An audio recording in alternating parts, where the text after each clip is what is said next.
কৃষ্ণ শংকৰ গুৰু হৰি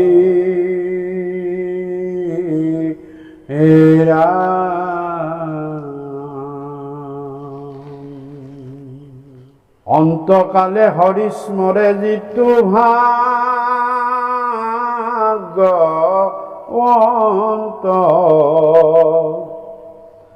তাহাৰ মহিমা কহি কোনে পাৱে অন্ত।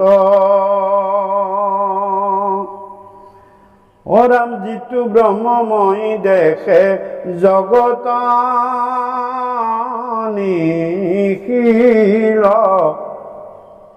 যত পাপ পুণ্য সমস্ততে নিবৰ্তিল হৰিৰ কথাত তাৰ ৰতি বিশ্ৰাম সদায় মুখত নেৰৈ ৰাম কৃষ্ণ নাম। হে ৰাম বুলিবাই অপূৰ্ব কিনো কহিলা মুনি ইটো কথা একো পুৰুষতো নতো শুনি। শুনা সাৱধানে আৰু নৃপতি উত্তৰ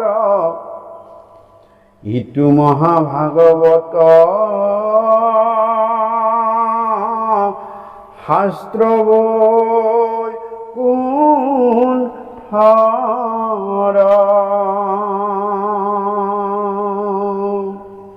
হে ৰজা পৰীক্ষকালে হৰিস্মৰে যিটো ভাগ্যৱন্ত তাহাৰ মহিমা কহি কোনে পাৱা অন্ত। অন্তকাল আমি কেতিয়া হয় কোনেও নাজানে, কোনো জীৱই গম নাপায় যে কেতিয়া তেওঁৰ জীৱনৰ অন্ত পৰিব। গতিকে আমি অন্তকালে ল'ব পাৰোঁ নে নোৱাৰোঁ, আমি অন্তকালটো জানিলেহে। কিন্তু আমি যিহেতু অন্তকালটো এটা কোনেও নজনা, কোনেও আগ ধৰি এক ছেকেণ্ড অৰ্থাৎ এইটো চকু টিপ মাৰিলোঁ পিছতো আকৌ মেলিব পাৰিম নে নাই, এই শ্বাসটো ল'লোঁ নিশ্বাসটো আমি এৰিব পাৰিম নে নাই, আমি সেইখিনিয়ে নাজানো। গতিকে অন্তকাল ক'ৰ পৰা জানো? গতিকে যিটো ভগৱন্তই আননোন অৰ্থাৎ কাকো জানিবলৈ দিয়া নাই, মৃত্যু কাকো জানিবলৈ দিয়া নাই।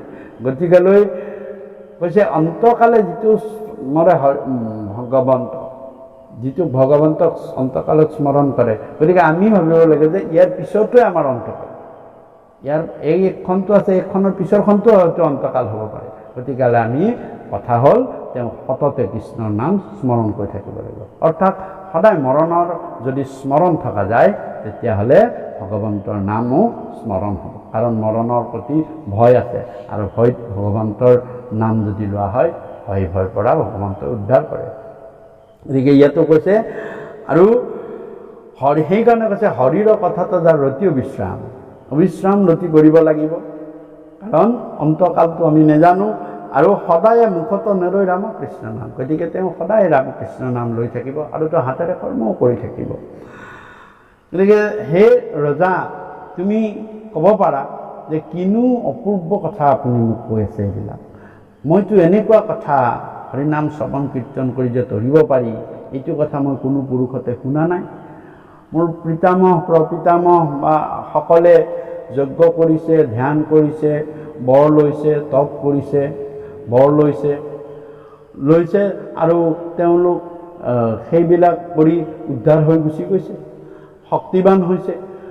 কিন্তু এনেদৰে কৃষ্ণ কথা শুনি যে তৰিব পাৰি এইটো কথা মই একো পুৰুষতে নতো জানি নতো শুনি, এইটো কথা একো পুৰুষতে নতো জানি নতো শুনি, মই শুনাও নাই জনাও নাই, এইবুলি তুমি মোক ক'ব পাৰা। আৰু ৰজা মনত ৰাখিবা এইখিনি কথা যিখিনি মই কথা তোমাক কৈ আছোঁ, যিটো পদ্ধতিৰ কথা কৈ আছোঁ, শ্ৰৱণ কীৰ্তন, যিটো শ্ৰৱণম কীৰ্তনম, সেইটো ইতিপূৰ্বে তিনিটা যুগত কেতিয়াও নাছিল।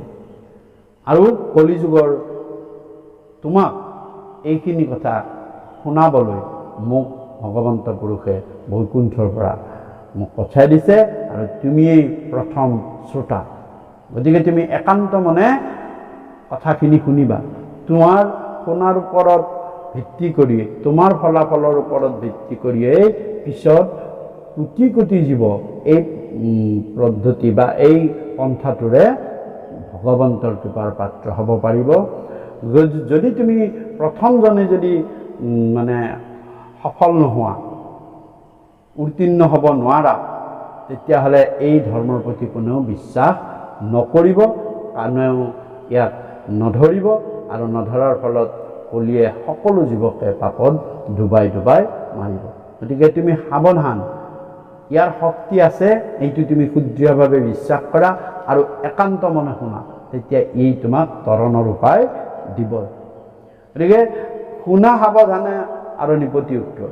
ইয়াৰ উত্তৰটো তুমি শুনা যে কি ধৰ্ম কেনেকুৱাকৈ পালন কৰিব লাগে, কোনে কোনে কৰিব পাৰিব, এইবিলাকৰ কথাবিলাকো তুমি একান্ত মনে শুনি লোৱা, যিহেতু তুমি প্ৰথম। এইবুলি মহাৰাজ পৰীক্ষিতক শুক মহামুনিয়ে গোটেই ধৰ্মটোৰ বিষয়ে এফালৰ পৰা তেওঁ খুটি নাতি মাৰি সকলো কথা বুজাই গৈছে। মূল কথালৈ কিছু দূৰতে আহিব, তথাপিও আগবাঢ়িছে। এই ধৰ্মৰ নামাকৰণ, ইয়াক কেনেধৰণে পালন কৰিব পাৰি, এই কথাও শুকে সুন্দৰভাৱে ৰজা পৰীক্ষিতক বুজাই দিছে।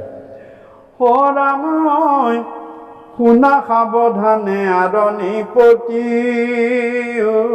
উত্তৰ, ইটো মহাভাগৱত শাস্ত্ৰ বৈকুণ্ঠৰ, আত্মমহাধৰ্ম একে নামেহে প্ৰখ্যাত, শ্ৰৱণ মাত্ৰকে কৰে কৃষ্ণক সাক্ষাৎ, পূজা নমস্কাৰ ধান সমস্তে দুষ্কৰ, হৰিগুণ নাম ধৰ্ম মহাসুখকৰ। হে ৰজা, এই শাস্ত্ৰ এই মৰতত নাই, এই কথা এই পদ্ধতি এতিয়ালৈ মৰতত প্ৰচলন হোৱা নাই। ই বৈকুণ্ঠৰ শাস্ত্ৰ, ই বৈকুণ্ঠতহে প্ৰচলন আছে, বৈকুণ্ঠতহে চলি আছে আৰু বৈকুণ্ঠতহে থাকে। আৰু এই শাস্ত্ৰ হৈছে মহাভাগৱত, শাস্ত্ৰভাগীৰ নাম হৈছে মহাভাগৱত। আৰু এই শাস্ত্ৰ মতেই এই ধৰ্মৰ নামো মহাভাগৱত। যে ইটো মহাভাগৱত শাস্ত্ৰ বৈকুণ্ঠৰ, আত্মমহাধৰ্ম একে নামেহে প্ৰখ্যাত। গতিকে মহাভাগৱত শাস্ত্ৰৰ মহাভাগৱত ধৰ্ম। গতিকে এই মহাভাগৱত ধৰ্মহে কলিযুগত মহাধৰ্ম হ'ব আৰু শ্ৰেষ্ঠ ধৰ্ম হ'ব। ধৰ্ম সকলোৰ ভিতৰত ই ৰাজা ধৰ্ম হ'ব। কিয় ৰাজা ধৰ্ম হ'ব? যে আনবিলাক যিমান ধৰ্ম আছে, যিমান ধৰ্মৰ অৱলম্বন পথ আছে, সকলো পথকেই কলিয়ে প্ৰদূষিত কৰিব। কলিয়ে সকলোতে পাপৰ বৃদ্ধি কৰাই ল'ব আৰু বৃদ্ধি কৰাই লৈ কোনো এটা ধৰ্মকে সফল হ'বলৈ সুবিধা নিদিব। একমাত্ৰ ভাগৱত মহাধৰ্ম বা হৰিনাম ধৰ্ম, যাক শ্ৰৱণ কীৰ্তনৰ দ্বাৰা আচৰণ কৰি তাক মানে ল'ব পাৰি, সেই হৰিনাম মহাধৰ্মকহে কলিয়ে একো কৰিব নোৱাৰে আৰু সদায় তাৰ পৰা কলিয়ে আঁতৰত থাকিব। গতিকে এই মহাভাগৱত মহাধৰ্মহে কলিযুগত শ্ৰেষ্ঠ ধৰ্ম আৰু ৰজা ধৰ্ম হ'ব। আৰু বাকীবিলাক ধৰ্মও এই ধৰ্মক আশ্ৰয় কৰিহে চলিব পাৰিব। এই মহাভাগৱত শ্ৰৱণ কীৰ্তন কৰা মাত্ৰকে কৃষ্ণ আহি সকলো জীৱৰে হৃদয়ত আহি স্থিতি দিব। গতিকে পূজা কৰা, কিবা নমস্কাৰ কৰা, বা ধ্যান কৰা, তপ কৰা, জপ কৰা, এইবিলাক কলিযুগত সকলো দুষ্কৰ হৈ পৰিল। এইবিলাকক কোনো কৰি কোনেও তাৰ পৰা ফল পাব নোৱাৰে বা নাপায়, যদিহে তাৰ লগত হৰিনাম নাথাকে। সেইকাৰণে প্ৰথমতেই কৈছে যে যাক যোগাদিৰো হৰি নামে মহাফল। তাৰ হৰিনাম থাকিলে তাৰ পৰা কলি আঁতৰত গুচি যাব। আৰু হৰিগুণ নাম ধৰ্ম মহাসুখকৰ, বাকীবিলাক দুষ্কৰ আৰু সুখকৰ এটা ধৰ্ম আছে, সেইটো হৰিগুণ নাম ধৰ্ম। গতিকে আমাৰ কৃপালু গুৰুসকলে এক শৰণ নাম ধৰ্ম প্ৰচাৰ কৰিছিলে, যিটো আমি এক শৰণ হৰি নাম ধৰ্ম ৰাজা শৈলী প্ৰকাশ। এক শৰণ হৰিনাম ধৰ্ম, এইটোৱেই মহাসুখকৰ ধৰ্ম। আৰু এই ধৰ্ম অৱলম্বন কৰিয়েই কলিত সহজে নৰে তৰিব পাৰিব।